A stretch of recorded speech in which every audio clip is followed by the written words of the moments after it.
আল্লাহ যদি আমাকে বেশি ভালোবাসেন, না খেতে কেন, আমার এত অভাব কেন, চাকরি হয় না কেন, অনেকের চিন্তা হচ্ছে। আবার একটু ভালো করে বলেন তো, আমি আল্লাহকে বেশি ভালোবাসি না আল্লাহ আমাকে বেশি ভালোবাসেন? কোন সন্দেহ আছে এতে? কেন জানেন? এত আকাম কুকাম করে বেড়াই এই দুনিয়ার মানুষগুলো আল্লাহর দেওয়া জমিনে থেকে, আল্লাহর সৃষ্টি করা এই বিশাল আকাশের নিচে থেকে কত পাপ, কত গুনাহ, কত অকর্ম, কত জিনার গুনাহ, মদের গুনাহ, কত গুনাহ করার পরেও আমার আল্লাহ রাব্বুল আলামিন কোন বান্দাকে না খেয়ে রেখেছেন? কোন বান্দাকে না খেয়ে রেখেছেন?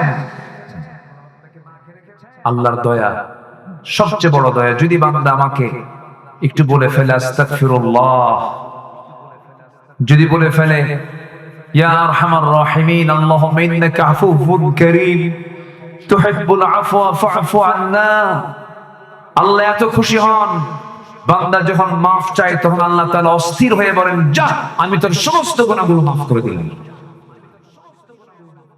আল্লাহর দয়া অন্য ধরনের। এই জন্য সেই মহান রবের প্রতি বিশ্বাস থাকতে হবে, অনড় দ্বিধাহীন বিশ্বাস রাখতে হবে।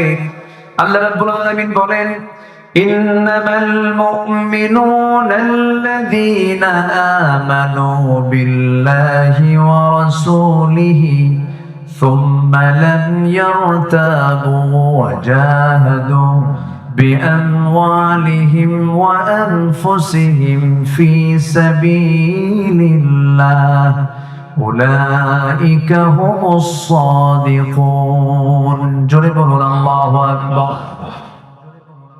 প্রকৃত মুমিন হলো তারা যারা আল্লাহর প্রতি, নবীর প্রতি ঈমান আনে, সুম্মা লাম ইয়ারতাবু, সন্দেহ করে না।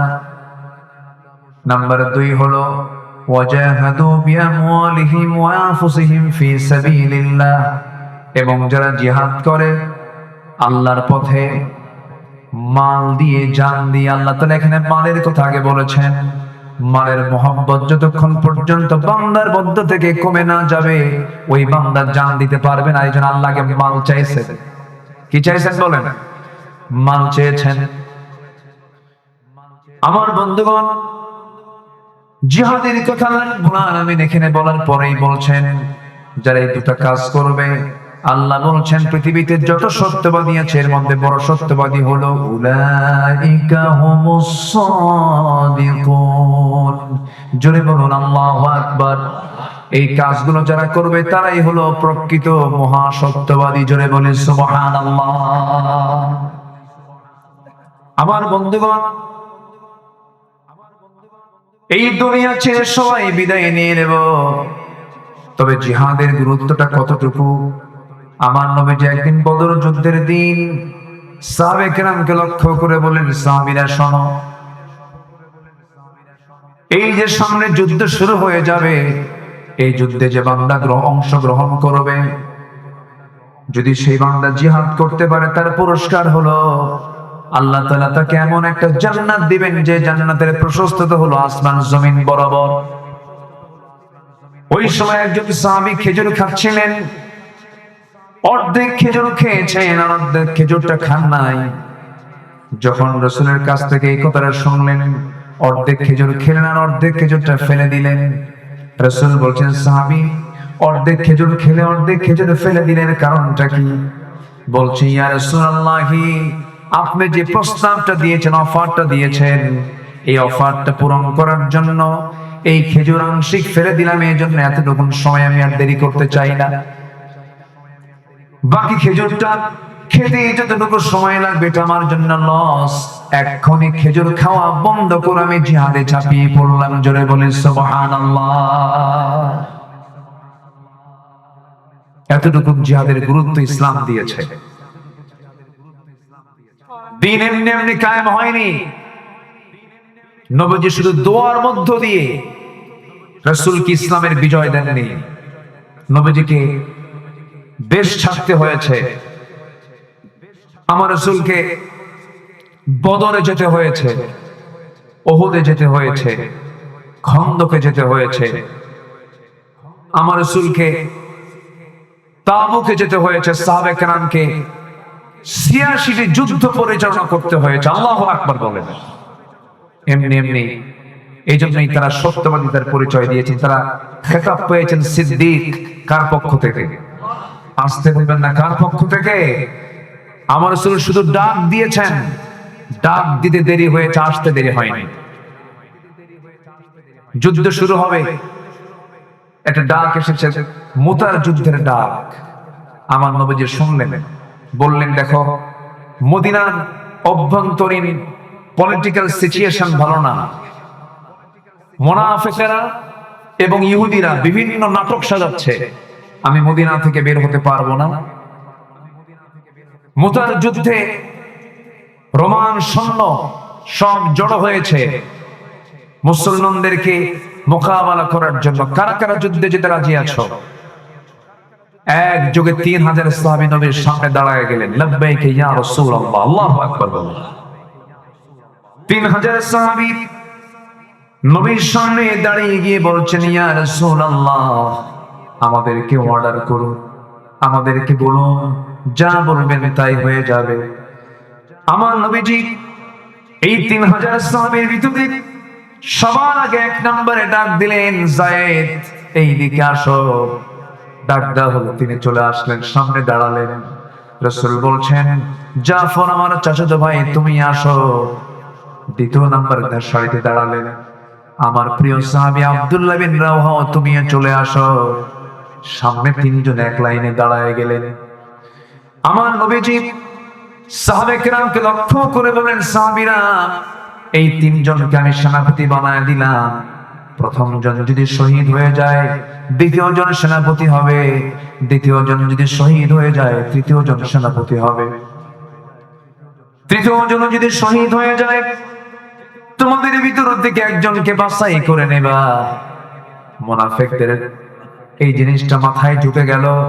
মুনাফিকগুলো এক জায়গায় হয়ে ৩ সেনাপতির কানে কানে এসে বলছে, আব্দুল্লাহ যুদ্ধে যাও না, যায়েদ যুদ্ধে যেও না, জাফর যুদ্ধে যেও না, কারণ যুদ্ধের সেনাপতি একজন হয়, তোমরা ৩ জন হয়েছো, ৩ জনেই কিন্তু যুদ্ধে গিয়ে মারা যাবে।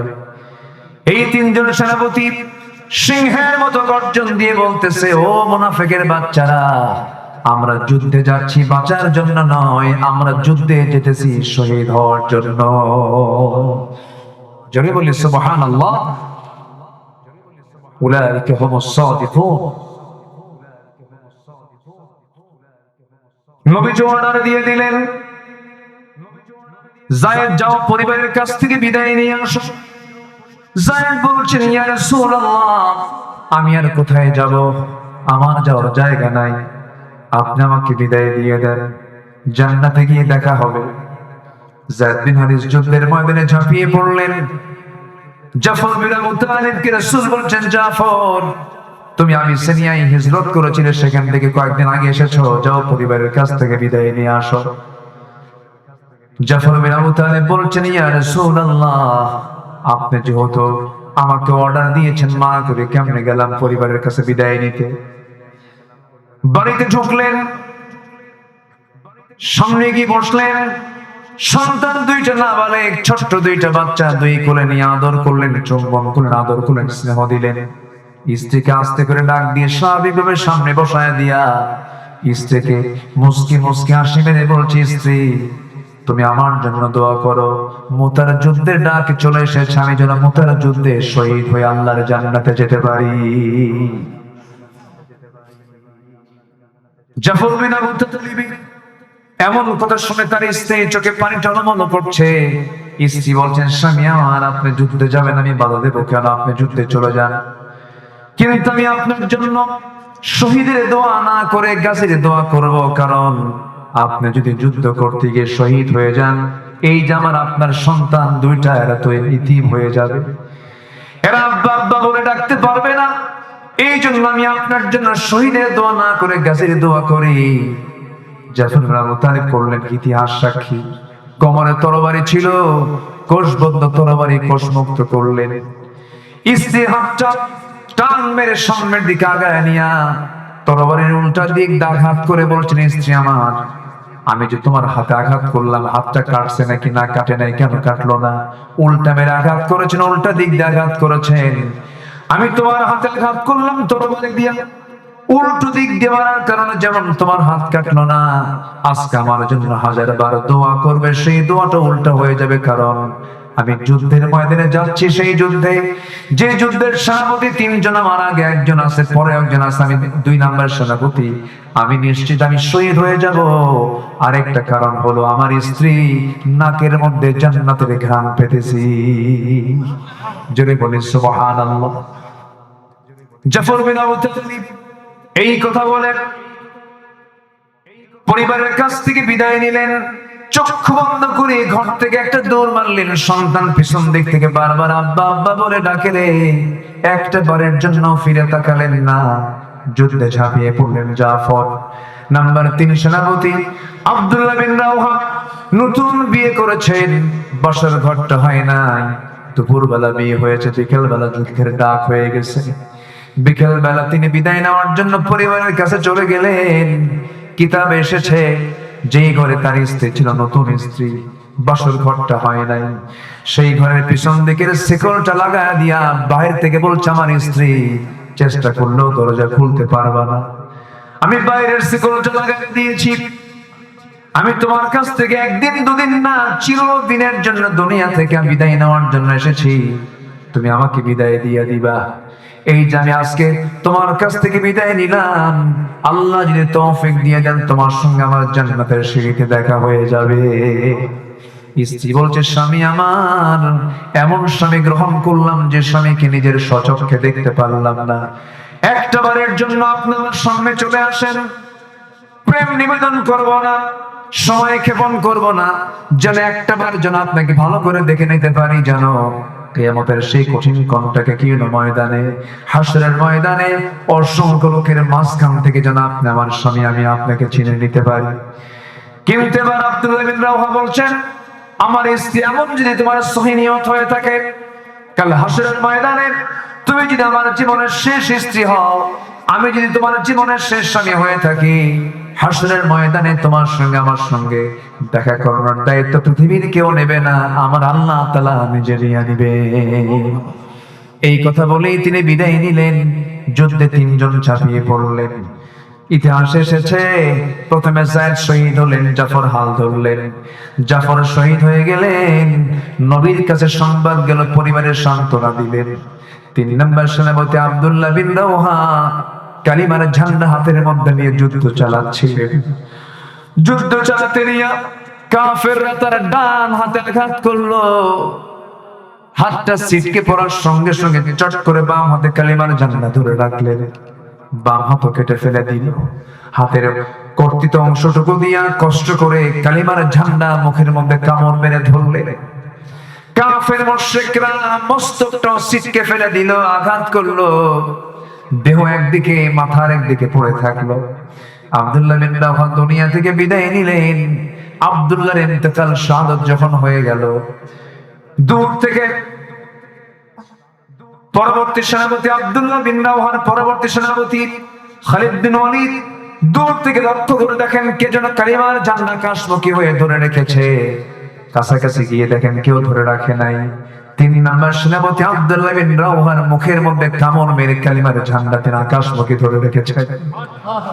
সামনে চলে গেলেন, হাতটা দিয়ে কালিমার ঝান্ডা হাতের মধ্যে নেবেন, কিন্তু কালিমার ঝান্ডা হাতে আসে না। কামড় মেরে ধরেছেন, কানের মধ্যে মুখ ঢুকায় দিয়ে বলছেন ও আব্দুল্লাহ, আমি হলাম 4র্থ নম্বর সেনাপতি খালিদ বিন ওয়ালিদ। মুখটা ফাঁকা হয়ে গেল। কালিমার ঝান্ডা হাতের মধ্যে নিয়া খালিদ বিন ওয়ালিদ করলেন কি 3000 সৈন্য নিয়ে বালুর মধ্যে ঘোড়া দাঁড়ানো শুরু করলেন। চতুর্দিকে বালু দিয়ে অন্ধকার হয়ে গেল, যুদ্ধ শুরু হয়ে গেল। এক পর্যায়ে দেখা গেল খালিদ বিন ওয়ালিদ নিজে ওই মুতার যুদ্ধে 1 লক্ষ সৈন্যের বিরুদ্ধে যুদ্ধ করতে গিয়া খালিদ বিন ওয়ালিদ একাই তিনি 1টা 2টা 3টা 4টা নয় 8টা তরবারি ভেঙেছিলেন। জোরে বলি সুবহানাল্লাহ। মুসলমানদের বিজয় হয়ে গেল। কোথায় 3000, কোথায় 1 লক্ষ? এই অসম যুদ্ধে মুসলমানদের যে বিজয় হলো, এই বিজয়টা দিয়েছেন সংখ্যা দিয়া না ইমান দিয়া? কে দিয়েছেন? আসতে বলবেন না কে দিয়েছেন? আসতে বলবেন না কে দিয়েছেন? তাহলে আমাদের সংখ্যা দরকার, অস্ত্র দরকার, না ইমান দরকার? ইমান দরকার। কিছু লোকের নামই আছে ইমান আলী, নামাজ পড়ে না, আছে না নাই? কিছু লোকের নামই আছে ফজর আলী, ঘুম থেকে ওঠে 10টার দিকে। কিছু লোকের নাম আছে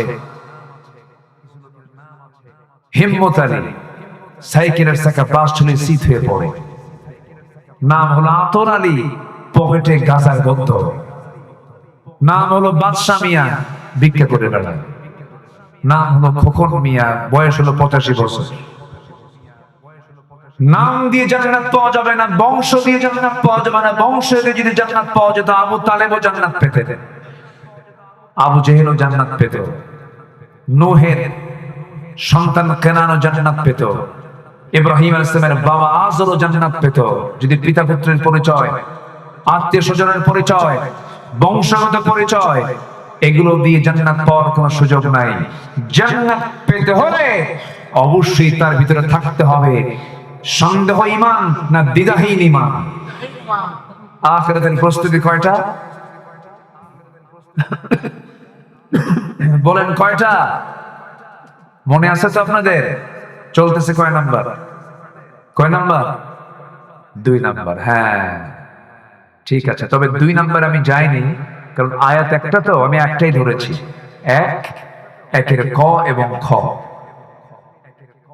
এখন আছে আরো 14টা, কিন্তু 12টা বাজে। সমস্যা নাই তো? আমি এত সুন্দর মানুষ খুব কম দেখেছি, কোন লোকের নড়াচড়া নাই।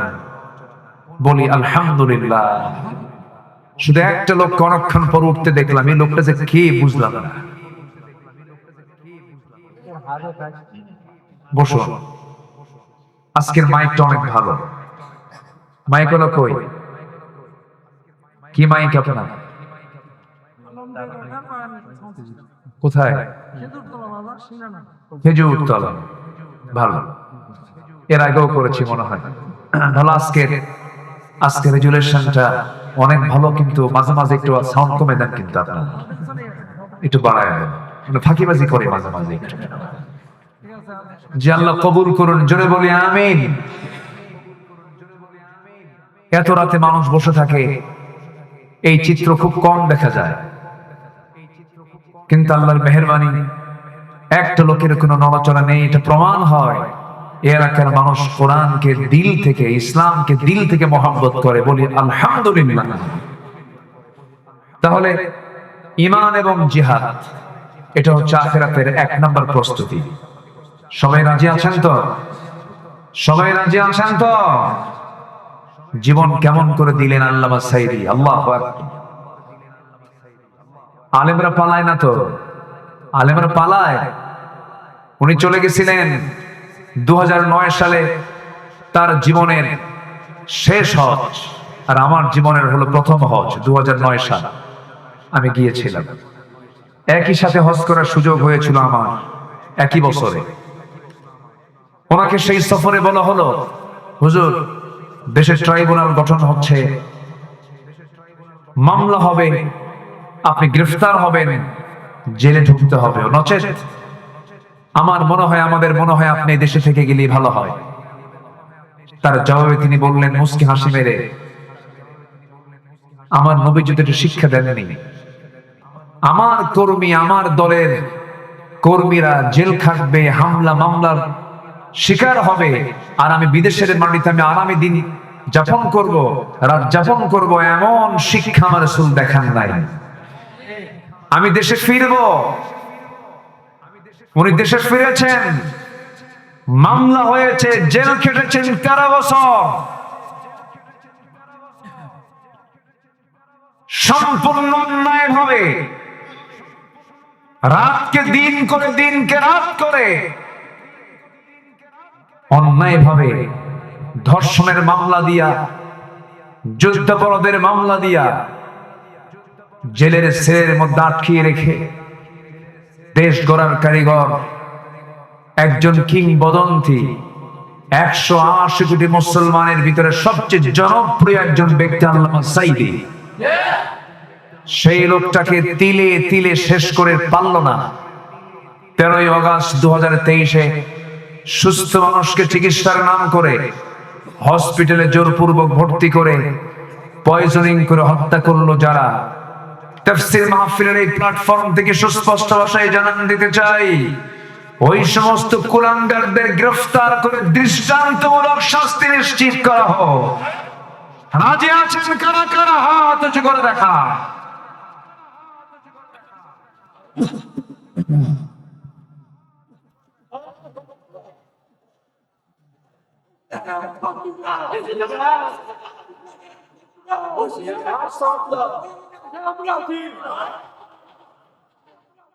আল্লাহ কবুল করুন, জোরে বলেন আমিন।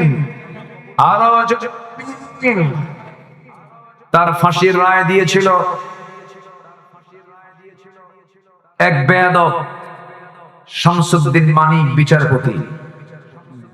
মুখে কোনো হাসি নাই, আমি ওরে কোনোদিন হাসতে দেখি নাই।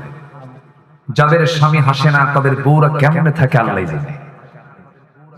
বউ তো মনে মনে বদদোয়া করে, এটা মরবে কুকুর। হাসি রাখা ভালো, হাসলে স্বাস্থ্য ভালো থাকে, পরিবেশটা সুন্দর থাকে। যে স্বামী হাসবে না, বলেন তো স্বামী স্ত্রীর মধ্যে সুখ থাকবে? হাসি নাই, সুখ। ঠিক আছে না? দেখেন কি সুন্দর হাসতেছে মুরব্বী। হাসি থাকতে হবে তো। হাসি ছাড়া পৃথিবীর কোথাও কোনো সুখের গন্ধ পাওয়া যাবে? হেসেছেন মুহাম্মদুর রাসূলুল্লাহ। তার চেহারা ছিল হাসি। চেহারা ছিল কি? পেটে খাবার নাই, মুখে হাসি ফুরায় নাই। কিছু লোক হাসেও না, কান্দেও। আছে না নাই? এই মানি, ওর মুখে আমি কোনোদিন হাসি দেখি না, খেলে মেজাজ।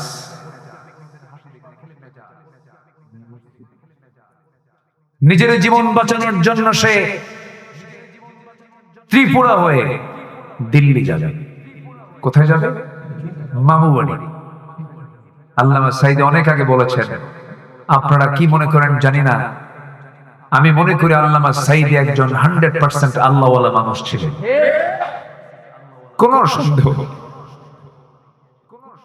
সন্দেহ নেই। এত দরদ ছিল জাতির উপরে। এই জাতিকে তিনি এত ভালোবাসা দিয়েছেন। আল্লাহু আকবার। আল্লাহ তুমি তার কবরটাকে জান্নাতের নূর দিয়ে মুনাফফার করে দাও। আল্লাহ তুমি তার শাহাদাতকে কবুল করে নাও। এই মঞ্চে বসলে তার আল্লাহ তুমি তার সকল কার্যক্রমকে দ্বীনের জন্য কবুল করে নাও। সম্মানিত ভাইরা, সম্মানিত বন্ধুগণ, কি জুলুম, কি নির্যাতন তিনি সহ্য করেছেন। একটানা 56 দিন তাকে রিমান্ডে নেওয়া হয়েছিল। তিনি জাতিকে কি দিয়েছেন আর তাকে জাতি কি দিল? উনি মৃত্যুর আগ দিয়ে বিকাল বেলা যখন তাকে হসপিটালে ভর্তি করানো হয়, সেই সময় তিনি একটা মুচকি হাসি মেরেছিলেন। দেখেন নাই? সবাই দেখেন নাই? সেই মুচকি হাসি হলো 5 আগস্টের বিজয়ের মুচকি হাসি। 1 বছর পার হতে দেননি আল্লাহ তাআলা। সম্মানিত ভাইয়েরা, সেই মানিক পালানোর জন্য চলে গেল সিলেট, জায়গা পেল না। আল্লামা সাঈদী বলেছেন, এমন একটা দিন আসবে পালানোর জন্য একটা ইঁদুরের গর্ত খুঁজে পাবা না। পায়নি, কলার পাতায় শুয়েছিল। সিলেটবাসীকে ধন্যবাদ, তারা বেশ আপ্যায়ন করেছে। একদম বিসি বের করে দিয়েছে। জানেন না? আপনারা জানেন না? হিদাপট মুহূর্তের মধ্যে জিরোকে হিরো বানান, আবার হিরোকে জিরো বানান। তিনি আমার কে? কষ্ট হচ্ছে আপনাদের? কষ্ট হচ্ছে? আলেমদের রক্ত বড় বিষাক্ত। আলেমরা হচ্ছে নবীর ওয়ারিস। বেয়াদবি করা যাবে না। আলেমদের দাম অনেক, আল্লাহ তাদের সম্মান দিয়েছেন। শুধু সম্মান করবেন আলেমকে কোরআনের জন্য। আলেমের সঙ্গে যারাই বেয়াদবি করেছে যুগে যুগে, তারা ইতিহাসে আস্থা করে নিক্ষিপ্ত হয়েছে। সম্মানিত ভাইয়েরা, আমি ভাঙ্গা চোরা, আমি নিজে কিছু না, কোনো যোগ্যতা রাখি না, তবে আলেমকে যদি দেখেন সম্মান করবেন। আল উলামাউ ওয়ারাসাতুল আম্বিয়া, এটা হাদিস। আলেম উলামা হচ্ছেন নবীদের ওয়ারিস। আল্লাহু আকবার। এজন্য আলেমদের সম্মান কে দিয়েছেন বলেন? কে দিয়েছেন? আল্লাহ দিয়েছেন। আরেকজন বাঁচার জন্য চেষ্টা করলো, দাড়ি কাটলো, মাথার চুল সাদা কালো বানানো, পাঞ্জাবি খুইলা গেঞ্জি পরলো, পাজামা খুলে লুঙ্গি পরলো, তারপরেও কাম হলো। বন্ধু একটা নিয়ে আইনমন্ত্রীকে নিয়ে চললো নৌকা পথে, নৌকার ভিড়ল না, কোস্টগার্ড ধরে ফেললো আইনমন্ত্রীকে, বলল চিনে ফেলেছি, চলুন মামু বাড়ি যাই। আইনমন্ত্রীকে ধরার মাত্র আইনমন্ত্রী বলে, আমি তো একা আসি নাই, আমি জামাতের সাথে আসছি। সাথে কে? কই যে বসে আছে, দেখো ওই যে ওই সাইডে বসে আছে, ওটা কে?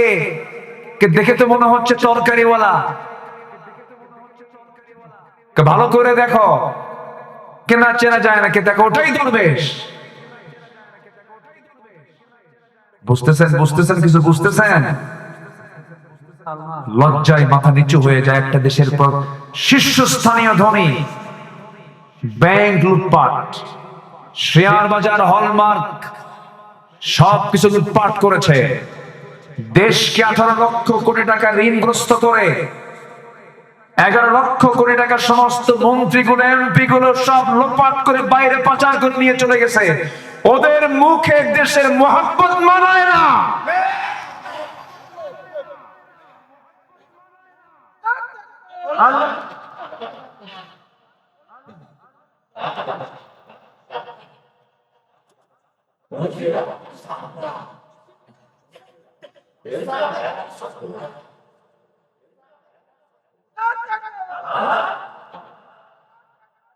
কথা বলবো?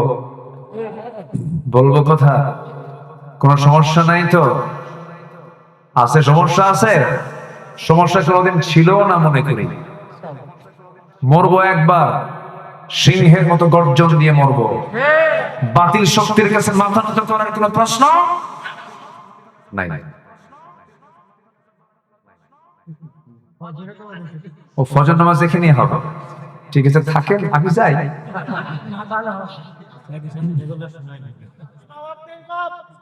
কি সুন্দর মানুষ আপনারা, বলি আলহামদুলিল্লাহ। নাটোরের কাঁচাগোল্লা, বগুড়ার দই, তারপরে টাঙ্গাইলের চমচম, যশোরের খই। আল্লাহ এক একটা এলাকার এক একটা নিয়ামত দিয়েছেন, বলি আলহামদুলিল্লাহ।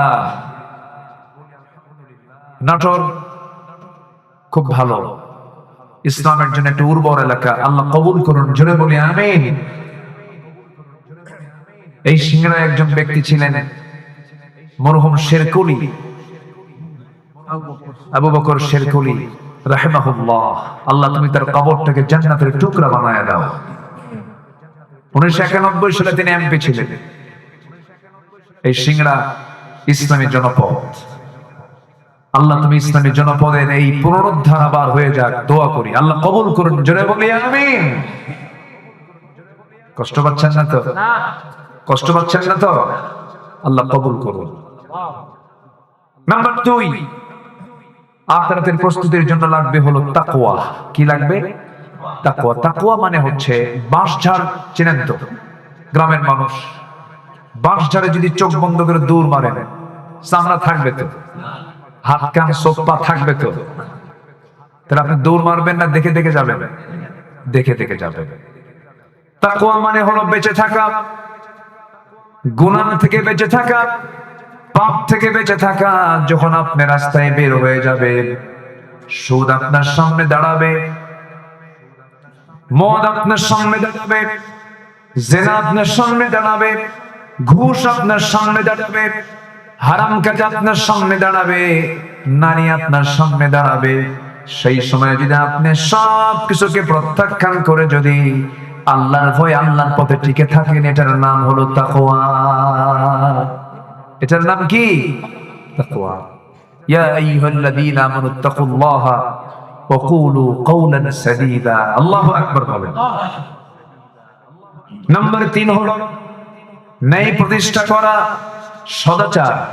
আল্লাহ রাব্বুল আলামিন বলেন, ইন্নাল্লাহা ইয়া'মুরু বিল আদলি ওয়াল ইহসানি ওয়া ইতা'i যিল কুরবা ওয়া ইয়ানহা আনিল ফাহশাই ওয়াল মুনকারি ওয়াল বাগি ইয়া'iদুকুম লা'আল্লাকুম তাযাক্কারুন।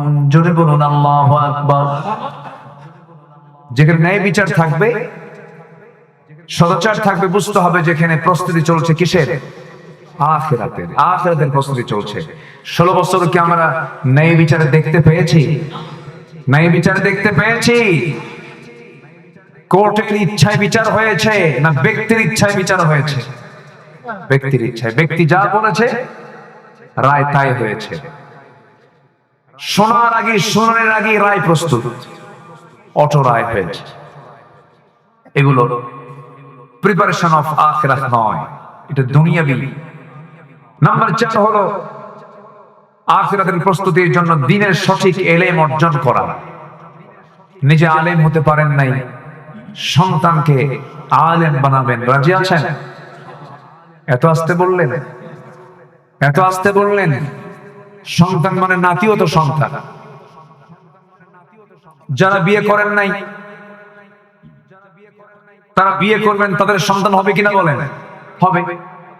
নিয়ত করে ফেলেন। যারা পারেন নাই নিজের প্রজন্মকে আলেম বানাবেন, মাদ্রাসায় পড়াবেন। জোরে বলি ইনশাআল্লাহ।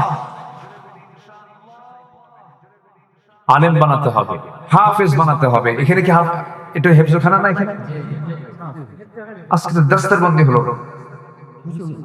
ও হয়ে গেছে। ও কয়জনকে? 3 জন। মাশাআল্লাহ, বলি আলহামদুলিল্লাহ। 3 জন দস্তরবন্দি হয়েছে। আব্দুস সবুর হাফিজাহুল্লাহ, উনি দোয়া চেয়েছেন, অসুস্থ।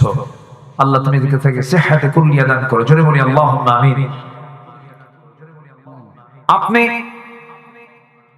এটা রাষ্ট্রপতির বাবা হওয়া যতটুকু না গর্বের, তার চাইতে হাজার গুণে বড় গর্বের হলো আপনি একজন হাফেজের বাপ হতে পেরেছেন। হাফেজের বাপ বিশাল ব্যাপার। আল্লাহ তাআলা আমাকে একটা ছেলে সন্তান দান করেছেন, হিফজটা কমপ্লিট করেছে, হাফেজ হয়েছে। কেউ তো আলহামদুলিল্লাহ বললেন না। অনেক কষ্টে দোয়া করছি, আল্লাহর কাছে বলছি, আল্লাহকে বলেছি আল্লাহ তুমি হাফেজ বানায়া দাও। হাফেজ তো হওয়া যাবে না, হাফেজ বানায়া দিবেন তিনি কে? আসতে বলবেন না তিনি কে? 1000 বার চেষ্টা করেও কেউ হাফেজ হতে পারবে না। যে সিনাটা আল্লাহ তাআলা হিফজের জন্য কবুল করেছেন, সেই সিনাই একমাত্র হাফেজ হতে পারে। অতএব হাফেজরা সাধারণ কোনো বান্দা নয়, হাফেজরা হচ্ছে আল্লাহর নির্দিষ্ট খাস বান্দা। তারা এজন্য হাফেজদের দাম অনেক। হাফেজ কোরআন 30 পারা মুখস্থ করে ফেলেছেন, আপনাকে আল্লাহ জাহান্নাম দিবেন কেমনে? কোরআনটাকে কেমনে আল্লাহ জ্বালাবেন? যে সিনার মধ্যে 30 পারা কোরআন আছে, সেই সিনাকে আল্লাহ কেমনে জাহান্নামে দিবেন? এজন্য সন্তানকে হাফেজ বানান। আপনাদের দোয়ায় আল্লাহ তাআলা আমাকে 5 আগস্টের পরে একটা প্রতিষ্ঠান করার সুযোগ আমাকে আল্লাহ তাআলা দান করেছেন। একটি প্রতিষ্ঠান শুরু করেছি, আলহামদুলিল্লাহ বলো। উত্তরবঙ্গের গেটওয়ে, আমার জন্মের জেলা, আমার জন্মস্থান, হোম টাউন বগুড়ার শেরপুর। খুব দূরে না তো এখান থেকে। বগুড়ার শেরপুরে একদম মেইন টাউনে দারুল আমিন আইডিয়াল মাদ্রাসা নামে একটা প্রতিষ্ঠান আমি শুরু করেছি। সেখানে 11 বছর, সর্বোচ্চ 11 বছরের মধ্যে একটা ছাত্র, একটা সন্তান সে হাফেজ হবে এবং ক্লাস 5 পর্যন্ত তার পড়াও সম্পূর্ণ হয়ে যাবে। বাংলা ইংরেজি সহ সে হাফেজ হয়ে যেতে পারবে। এখন আপনার ছেলে যদি ডাক্তার হয়, নো প্রবলেম। ইঞ্জিনিয়ার হয়, নো প্রবলেম। আপনার সন্তান যদি ডিসি হয়, এসপি হয়, এমপি হয়, মন্ত্রী হয়, রাজনীতিবিদ হয়, ব্যবসায়ী হয়, কোনো সমস্যা নাই। কিন্তু আপনার সন্তান তখন হবে হাফেজ ডাক্তার, হাফেজ ইঞ্জিনিয়ার, হাফেজ জজ, হাফেজ এসপি, হাফেজ এমপি। আল্লাহর কসম করে বলি, সেই সন্তান কখনো চোর ইঞ্জিনিয়ার হবে না, ডাক্তার হবে না।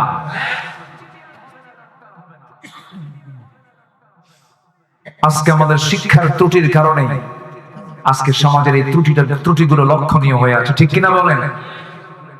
আজকে বিসিএস ক্যাডার, বড় বড় অফিসারের বাপ মা সন্তানের কাছে থেকে খেদমত পায় না। বড় বড় ডাক্তার ইঞ্জিনিয়ার তাদের মাকে বাপকে বৃদ্ধাশ্রমে রেখে আসে, নিজেরা খেদমত করে না, কারণ কোরআনের শিক্ষা তারা পায় না।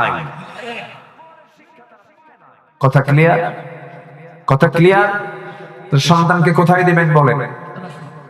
কোথায় দিবেন বলেন? মাদ্রাসায়।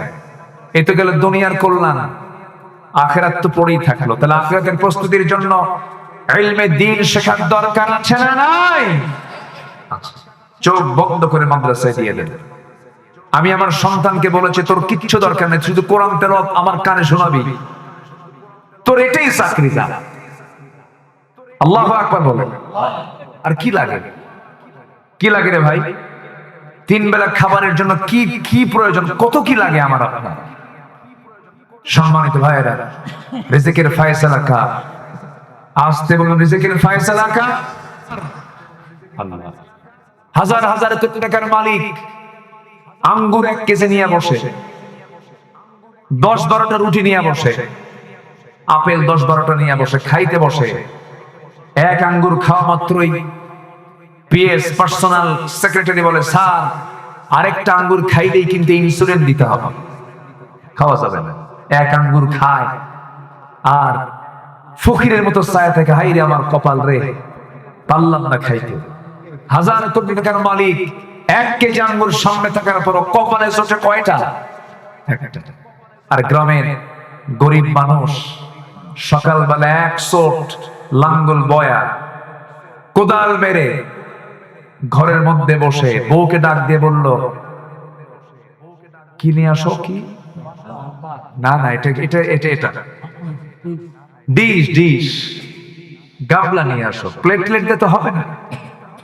আমাদের যে এখন দেশের যে প্লেট গুলো ফাঁকিবাজি প্লেট, ডাল খাওয়ার কোনো উপায় নেই, ঠিক কি না? পাতলা ডাল যে খাবেন, খাওয়ার কোনো সুযোগই নেই, সমস্যা না। আচ্ছা, একটু কোনো উপায় নাই। 1 কেজি চাউলের পান্তা নিয়ে বসছে, 4-5টা মরিচ, 2-3টা পেঁয়াজ আর শুকনা কিছু মরিচ সাথে লবণ, এতগুলো নিয়ে এমন গোগ্রাসে খেলো। 1 কেজি চাউল শেষ, বলে আরো কিছু লাগলে ভালো হয়, ঠিক কিনা বলেন? রিজিক দেন কে? আল্লাহ। গরিবকে খাইতে দেন আর ধনীকে দেখতে দেন, খাওয়ার কায়দা নাই। তুই শুধু দেখবি আর গরিব শুধু খাবি, ঠিক আছে না? বাচ্চা কাচ্চা ধনীর বেশি হয় না গরিবের বেশি হয়? বলেন বলেন বলেন, কার বেশি হয়? গরিবের বেশি হয়। ধনীর হাজার হাজার কোটি টাকার মালিক শেষ জীবনে আইসে কোনো মতে একটা বাচ্চা, তাও টেরা, তাও কি মাঝে মাঝে খেলে Singapore, Mount Elizabeth, Singapore Thailand, Singapore Thailand. আর এইদিকে গরিবের পেট থেকে বাচ্চা হয় এক একটা মানে বোমা বোমা। আল্লাহু আকবার বলেন। রিজিকের দায়িত্ব কার? রিজিক কে দেন? চাইবো আমরা কার কাছে? আল্লাহ। 4টা চলে গেল, আমি শেষ করে দেব অল্প। কেউ উঠবেন না, কিন্তু একটা লোক উঠবেন না, আমি খুব খুশি। কেউ উঠবেন না, আমি আরো খুশি হব যদি আমার সঙ্গে সবাই দোয়ায় শামিল হন। থাকবেন না? আপনারা থাকবেন না? ফজর নামাজ সবাই পড়তে রাজি আছি তো? জোহর পড়তে রাজি আছি তো? আসর পড়তে রাজি আছে তো ইনশাআল্লাহ? নামাজ 1 ওয়াক্ত না 5 ওয়াক্ত? সপ্তাহে একবার না দিনে 5 বার? বলেন দিনে কয়বার? বাড়ির বউ যদি নামাজ না পড়ে বলবেন তুমি বাপের বাড়ি যাও। কি আসতে কন কেন? আসতে কন কেন?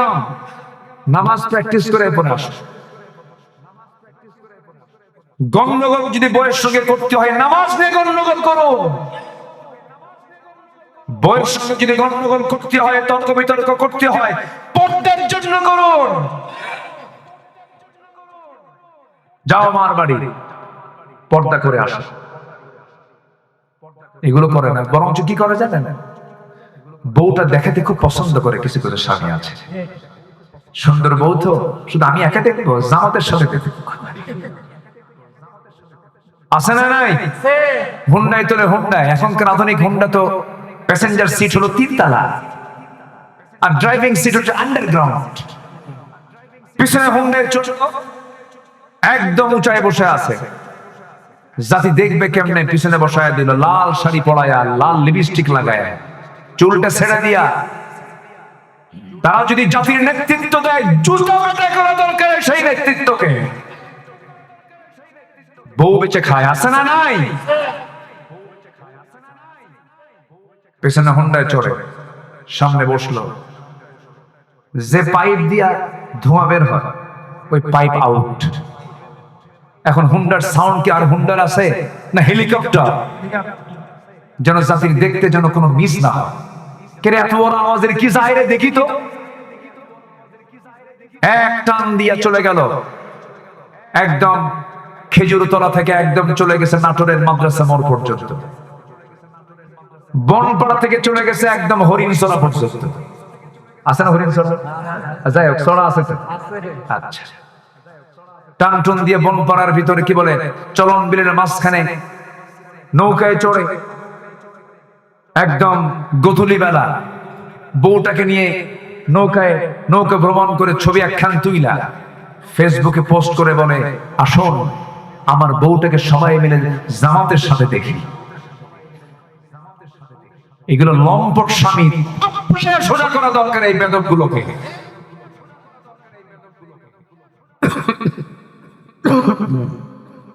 আল্লাহ হেদায়েত দিক, জোরে বলি আমিন। নাম্বার 5, অধিক সংখ্যক নেক আমল করব আমরা। গুনাহ হবে কম, আমল হবে। গুনাহ হবে না? আমাদের গুনাহ হবে না? হয়ে যায় তো। সুন্দর মেয়ে দেখলেই তো মাথা খারাপ। দেখো ঠিক, এই ঠিক হয়ে যাবে না তো।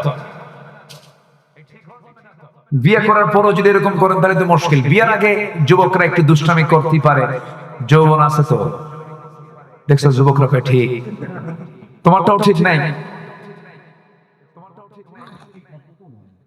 মন চাবে তাকাতে, কিন্তু মন চাইলে কি চাওয়া যাবে? মন কি ভালো কিছু চায়? তাকানো যাবে না। তুমি তাকাবে না, মুজাহিদের সওয়াব পেয়ে যাবে। আল্লাহু আকবার বলেন।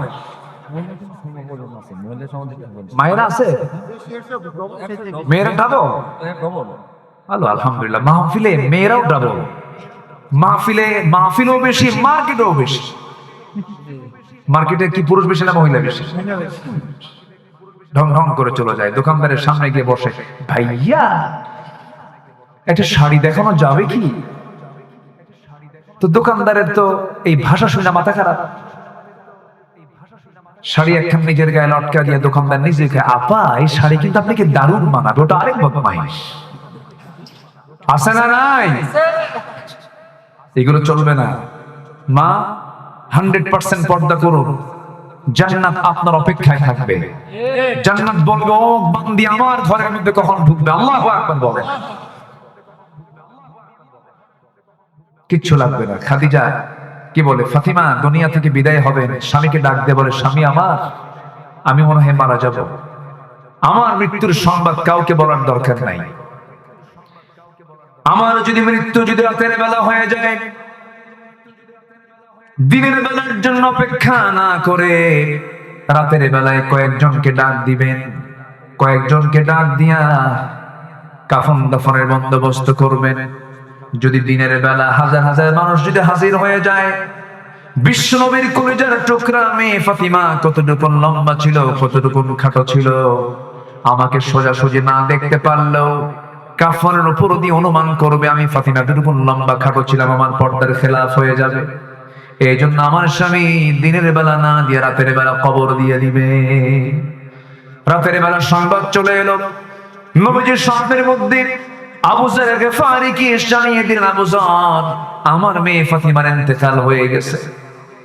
আবু যর গিফারি ঘর থেকে ঘুম থেকে উঠে আলীর বাড়ির দিকে রওনা দিয়ে বলে, আলী রে, স্বপ্নের রাসূল আমারে দেখাইছে ফাতিমা নাই, কোদাল দাও।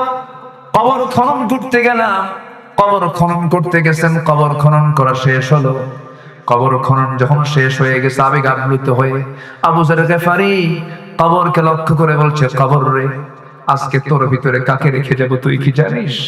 খাতুনে জান্নাত ফাতিমা, নবীর দুলাল ফাতিমা, দুলালি ফাতিমা, হাসান হোসেনের মা ফাতিমা। ওরে কবর, একটা বাড়ির জন্য যেন এই মহিলার সঙ্গে যেন বেয়াদবি না হয় খেয়াল রাখিস। ভিতর থেকে সিরাত গ্রন্থে এসেছে, মানুষের মতো আওয়াজ বের হয়ে বলছে, আবু যর, আমি কাউকে চিনি না, খাতুনে জান্নাত চিনি না, নবীজির কলিজার টুকরা সন্তান বুঝি না, হাসান হোসেনের মা বুঝি না। আমল যদি ভালো হয় ভালো কথা, আমল যদি খারাপ হয়, ডান দিকের মাটি বাম দিকে, বাম দিকের মাটি ডান দিকে গিয়ে হাড় হাড্ডি সব মাটির সঙ্গে সোজা করে দেওয়া হবে। আবু যর গিফারি ওই জায়গা থেকে বের হয়ে আসলেন, বাকি জিন্দেগি আর সংসার জীবনে ফিরতে পারেন নাই। আল্লাহু আকবার। তারা পর্দার ব্যাপারে কতটুকু সচেতন ছিলেন, আর আজকের সমাজের কি চিত্র আমার মা একটু খেয়াল করবেন। বিশেষ করে ডিভাইস থেকে, এই মোবাইলের বদ নেশা থেকে এবং সকল প্রকার ডিভাইস, টেলিভিশনের অশ্লীল দৃশ্য থেকে নিজেকে পরহেজ রাখার চেষ্টা করবেন। এটাই সবচেয়ে বড় তাকওয়া আজকের সমাজে। আল্লাহ মা বোনদেরকে হেফাজত করুন, সকল প্রকার নাটক সিনেমা থেকে বাঁচার তৌফিক দান করুন। জোরে বলি আমিন। এক রাত পাইছি, কম দিকে কত কম। নাম্বার 6, ধৈর্য ধারণ করা। নাম্বার 7, আল্লাহর প্রতি ভরসা করা। নাম্বার 8, দুনিয়ার ভোগ বিলাসে মগ্ন না হয়ে আখিরাতকে মূল আবাস হিসেবে, মূল লক্ষ্য হিসেবে গ্রহণ করা। নাম্বার 9, নিজেকে এবং পরিবারকে জাহান্নাম থেকে বাঁচানোর চেষ্টা করা। নাম্বার 10, তওবা করা। নাম্বার 11, আল্লাহর পথে ব্যয় করা। নাম্বার 13, শিরক অন্তর্ভুক্ত সকল অপকর্ম থেকে নিজেকে পরহেজ রাখা। 13, আল্লাহ প্রদত্ত একমাত্র সঠিক পথের অনুসরণ করা। নাম্বার 14 হচ্ছে আল্লাহ এবং রাসূলের পূর্ণ আনুগত্য করা। নাম্বার 15 হলো সর্বক্ষণ মহান আল্লাহর সামনে দাঁড়িয়ে ভয়ে হৃদয়ের মধ্যে লালন করে চোখের পানি ফেলে ফেলে কাঁদা। কারণ বান্দার এক ফোঁটা চোখের পানি যদি আল্লাহর ভয়ে পড়ে, ওই এক ফোঁটা চোখের পানি 7টা জাহান্নামকে নিভিয়ে তাকে জান্নাতে নিয়ে যাবে। আমরা কাঁদবই যখন, কার জন্য কাঁদবো? আসতে বলবেন না, কার জন্য কাঁদবো আমরা? আল্লাহ কবুল করুন, আল্লাহ কবুল করুন।